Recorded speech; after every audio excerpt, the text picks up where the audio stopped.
Magre-review po tayo muli. May dumating na naman na shipment. Ito'y galing sa to Galba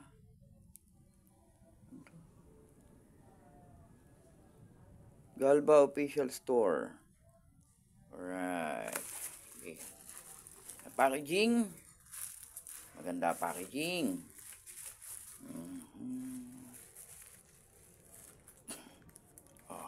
Mahaba mahaba. Ito yung laylayan, oh. Okay. Maganda packaging niya. Ngayon, may in-order kasi ako na hindi ko maalala kung gaano kahaba in-order ko. Alam ko mahaba yun eh. So, titingnan natin kung gaano. May ano naman dito eh. Meron namang, ayun o. Meron naman ditong metro. Ayan. So, masusukat natin to.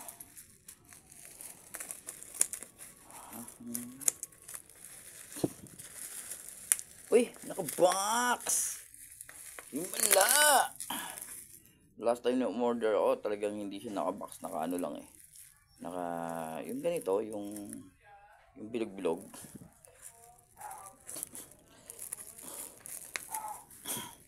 May deliver na naman. Parcel, 104. Hindi ko lang kung para saan. Alamin natin kung yun, nakakapako na kung ano to. Sinicure para hindi mabengkong. The last time kasi umorder ako bengkong eh. Pero okay lang naman. Nakuha naman kakapukpok ng martilyo. Nadawecho din. Oha. Ano siya? Oh. Slotted angle bar. Aha. Slotted nga. Galvanize. Manipis ah.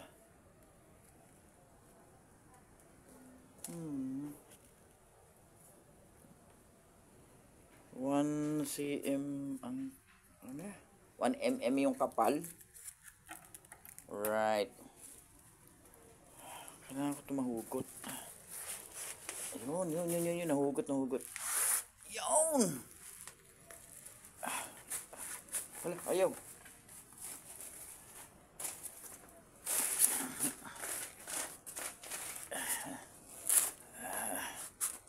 Bakit ayaw na? May ano pala yung dulo. Kaya pala ayaw. Ayan yung dulo, oh. May plastic kasi sa dulo. Nagsisilbing ano. Ito. Kailangan mawala to. Yan. Right. Para matanggal ko to.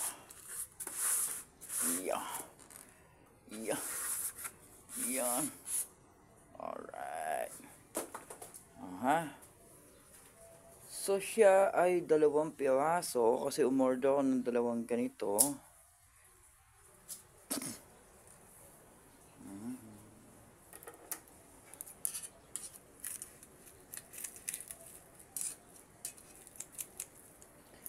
Wala akong data ngayon. Hindi ko ngayon makita kung ano yung binili kong ganito. Kung galvanized ba yung binili ko or may kulay ba yun. Kasi may 3 kulay ito eh. Galvanized color, which is yung color ng yero. Tapos may puti, tapos may black. Alam ko kasi ang in-order ko puti eh. Anyway, isa lang naman yung except pag may kulay kasi mas mahal ng ilang piso.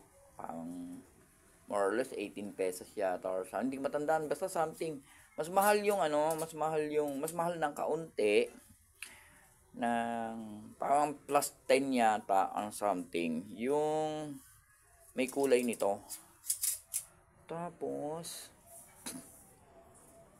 parang iba to doon sa binili ko ah.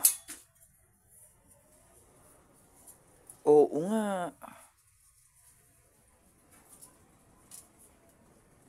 Iba yung texture kasi yung una kong binili, meron siya mga ano dito, yung parang gatla dito sa bawat gitna na ganito. Para halimbawa, magtatabas ka ng isang piraso lang yung may slotted part niya or dalawa. Anyway, kung magtatabas ka, meron kang guide. Meron siyang parang mga bingot. Pero hindi siya bingot kasi sa yun sa makina yun. Ito wala eh. Talagang plainly. Tapos, yewa, sakit sa ngipin. Nangingilo ako kahit wala akong ngipin. Tsaka parang matigas-tigas din naman. Although pwede na rin. At, wait lang, saglit ha. Mayroon ako sample eh. Teka lang. Kukuha lang tayo ng sample.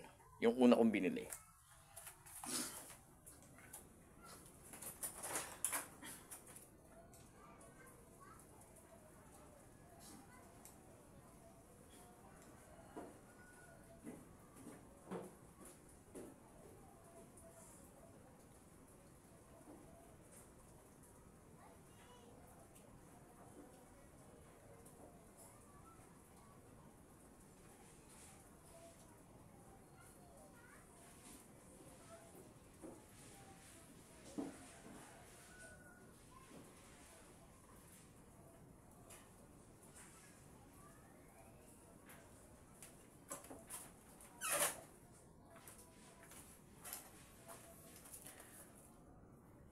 Diyan!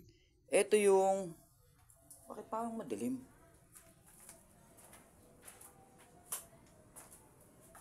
Diyan! Ito yung una kong binili.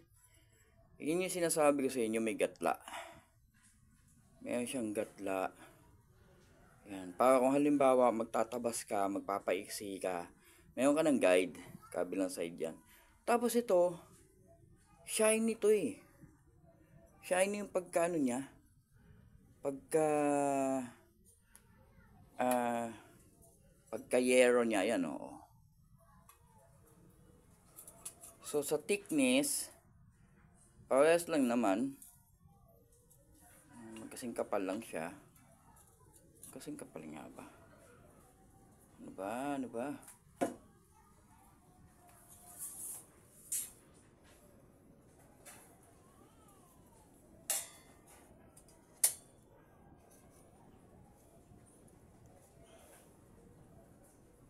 Yes. Oo, magkasing kapal lang siya. Ang difference lang, ito, yung una kong binili kay Galba Store. Yung unang binili ko sa kanya, yung curve niya, ito, yung pagkaka-bending niya, siya, medyo smooth. Kung titingnan nyo maigi. Ito, yung pagkaka-bend niya dito, medyo smooth. Parang kung hindi ako nagkakamali, ito kung hindi ako nagkakamali pumasok to sa machine na flat. Tapos, yung machine, bago niya iluwa, nandun yung molding. Iipitin siya ng machine, lalabas siya sa kabila na naka-angle na siyang ganyan. Naka-bend na siya 90 degrees. Dahil machine yon, smooth yung niya, yung pang-ipit niya, parang ganyan. Ito yung part ng isang machine. Tapos mayroon ulit part ng isa pang machine, ganyan. Ayan, tapos yung materials mismo, dumadaan yun sa gitna. Itong itong bagong dating ko na medyo sharp yung niya. Sharp yung pagkaka-bending niya. Ito. Masyado siyang sharp edge. Ayan kung tatanawin niyo maigi. Makita niyo sa video.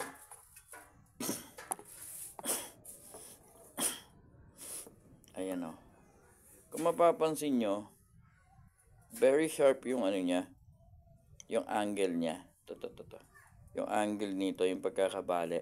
Parang kung di ako nagkakamali, ito, pinress ito ng dalawang may kantong machine.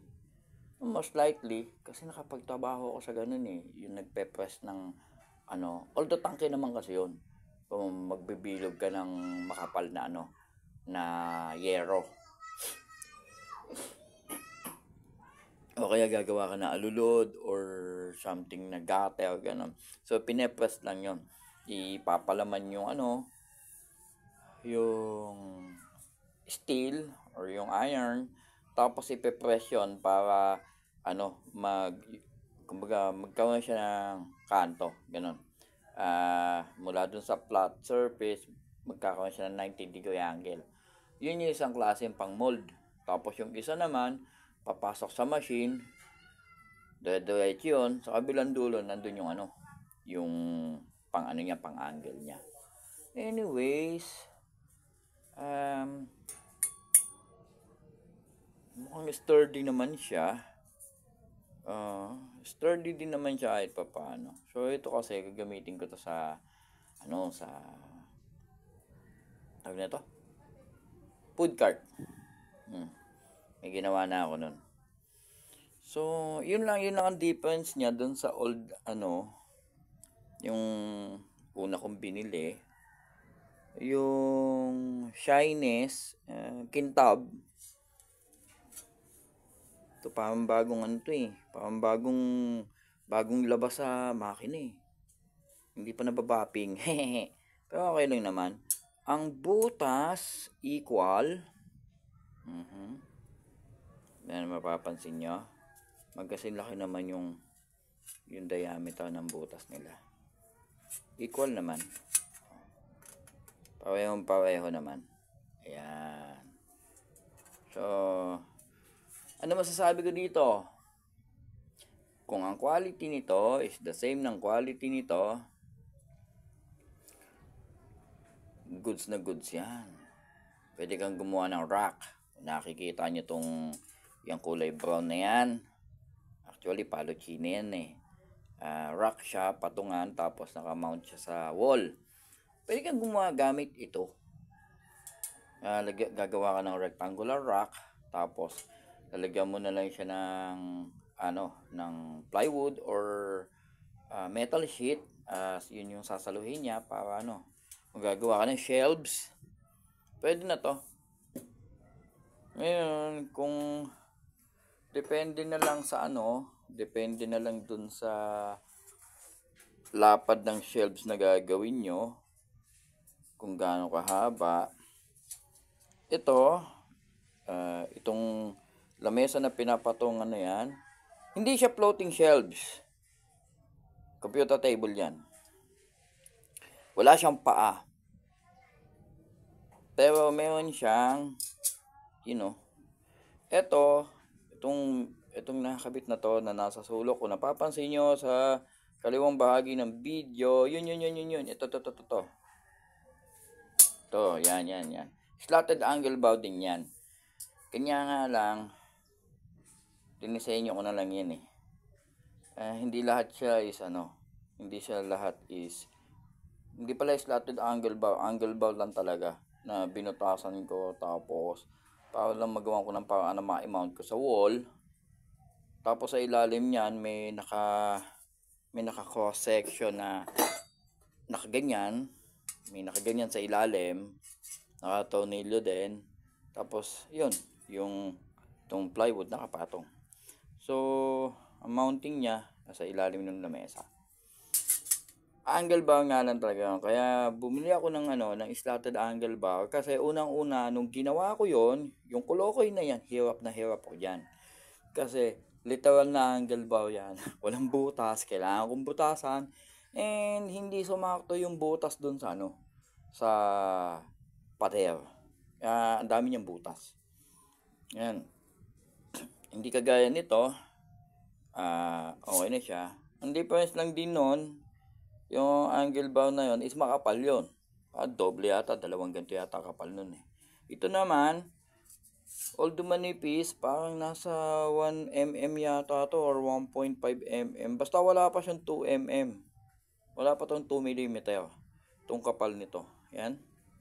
Wala pang 2 mm yan.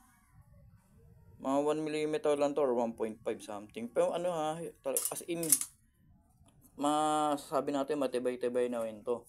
Apat na ganito sa 4 feet na lapad.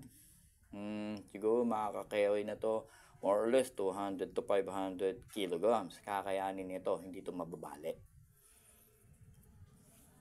So yun ang review ko dito sa certain items na to na dumating. Yung ano pa pala, yung length, kung gaano kahaba. So normally, ang lamesa ko ay mayroong haba na 4 feet. So kung susukatin ko siya, wet lang.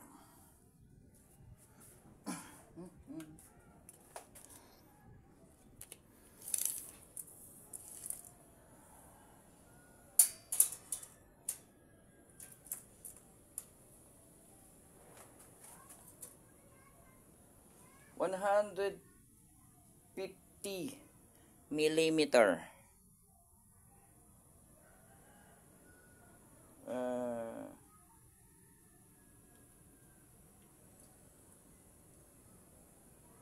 150, 52 and a half precisely.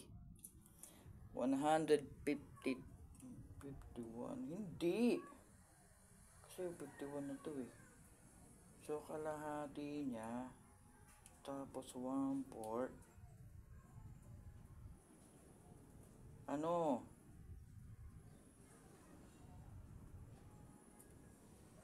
Basta pumapatak siya na 59. Teka lang. Ayan, tapos. Wait lang.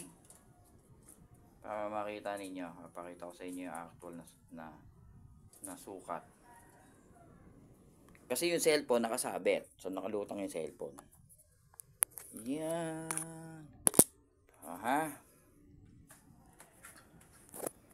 Ayan ha.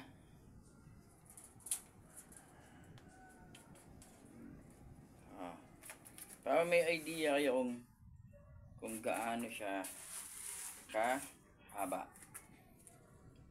Sagad yan doon sa dulo. Mula sa dulo, baybayi.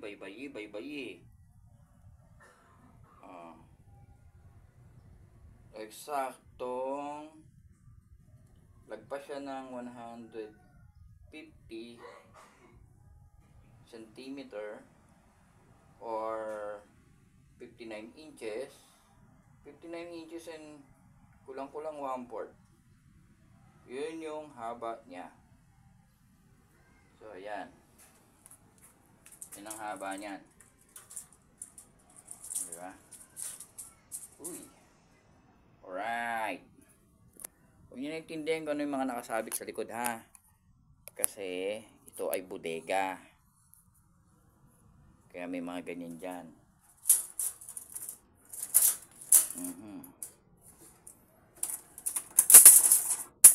Ayaw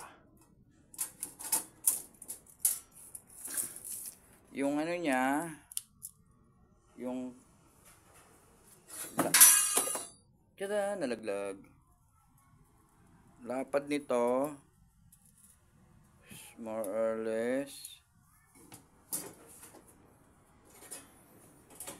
titingnan ko na lang ulit mamaya. Nasa ano to? Ang lapad niya ay 1 1/4.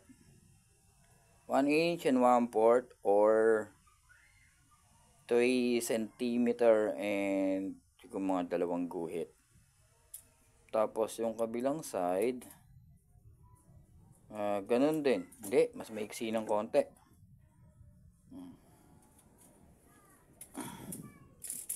Hindi nakikita yata eh.